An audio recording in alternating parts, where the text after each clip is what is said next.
दोस्तों नेटफ्लिक्स पर कुछ इस टाइप की सीरीज रिलीज कर दी जाती है जो कि आपको पूरी तरह से कंफ्यूज करके रखती है पूरे सीरीज में। और आज हम जिस सीरीज के बारे में बात करने जा रहे हैं, इस सीरीज में भी आप कुछ ऐसी ही चीजें देखने वाले हैं। जी हाँ दोस्तों, मैं बात करने जा रहा हूँ the last night of Tremore beach web series के बारे में, जिसे फाइनली रिलीज कर दी गई है नेटफ्लिक्स पर। इसके टोटल 8 एपिसोड रिलीज किए गए हैं और हर एक एपिसोड लगभग 1 घंटे के ऊपर है, यानी कि हर एक एपिसोड में आपको अच्छा खासा समय देना पड़ेगा देखने के लिए। सीरीज की हर एक एपिसोड में आपको न्यूडिटी और सेक्सुअलिटी दोनों ही चीजें नजर आने वाली होंगी। और इस सीरीज को किसके साथ देखना है और नहीं देखना है, ये मैं पूरी तरह से आपके ऊपर ही छोड़ता हूं।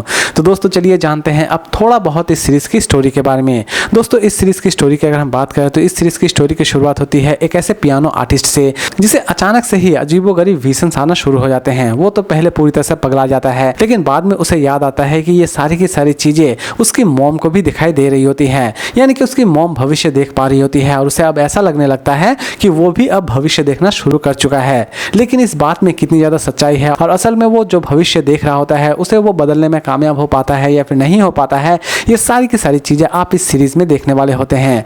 दोस्तों सीरीज की हर एक एपिसोड बहुत ही ज्यादा स्लो है। सीरीज के हर एक एपिसोड में आप अच्छा खासा थ्रिल तो एंजॉय करने वाले होते ही हैं, लेकिन हर एक चीज इस सीरीज में बहुत ही स्लो तरीके से प्रेजेंट की गई है, यानी कि इस सीरीज की हर एक चीज को एक्सप्लेन करने में अच्छा खासा समय लिया गया है। सीरीज की हर एक एपिसोड हो सकता है कि आपको अच्छा खासा उबासी भी दे दे, क्योंकि इसकी प्रेजेंटेशन सच में बहुत ही ज्यादा स्लो है दोस्तों। लेकिन यकीन मानिए दोस्तों, इसकी एंडिंग आपको सच में बहुत ही ज्यादा पसंद आने वाली होगी। सीरीज की जो भी थ्रिल एक्टिविटी है वो सच में आपको बहुत ही ज्यादा कंफ्यूज करके रखने वाली होगी कि असल में हम नेक्स्ट एपिसोड में क्या देखने वाले हैं, क्योंकि इस सीरीज में हर एक चीज को एक्सप्लेन तो की गई है, लेकिन हर एक चीज की एक्सप्लेनेशन बहुत ही ज्यादा देरी से की गई है। साफ तौर पे कहा जाए तो दोस्तों इस सीरीज को समझने के लिए आपको पूरा का पूरा सीरीज देखना पड़ेगा। ऐसा नहीं है कि दोस्तों इस सीरीज को आप एक आधा एपिसोड स्किप करके देख ले, क्योंकि इसके हर एक एपिसोड में आप कोई ना कोई मिस्ट्री रिवील होते हुए देखने वाले होते हैं।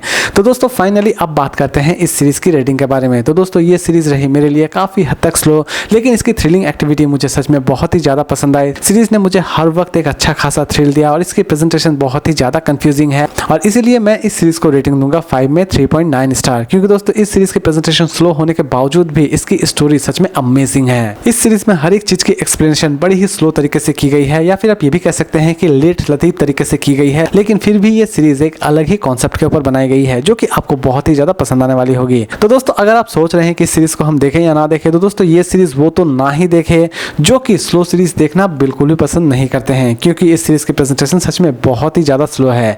तो दोस्तों उम्मीद करता हूं कि आज का ये सिंपल रिव्यू आपको पसंद आया होगा। तो फिर मिलते हैं एक नई वीडियो के साथ।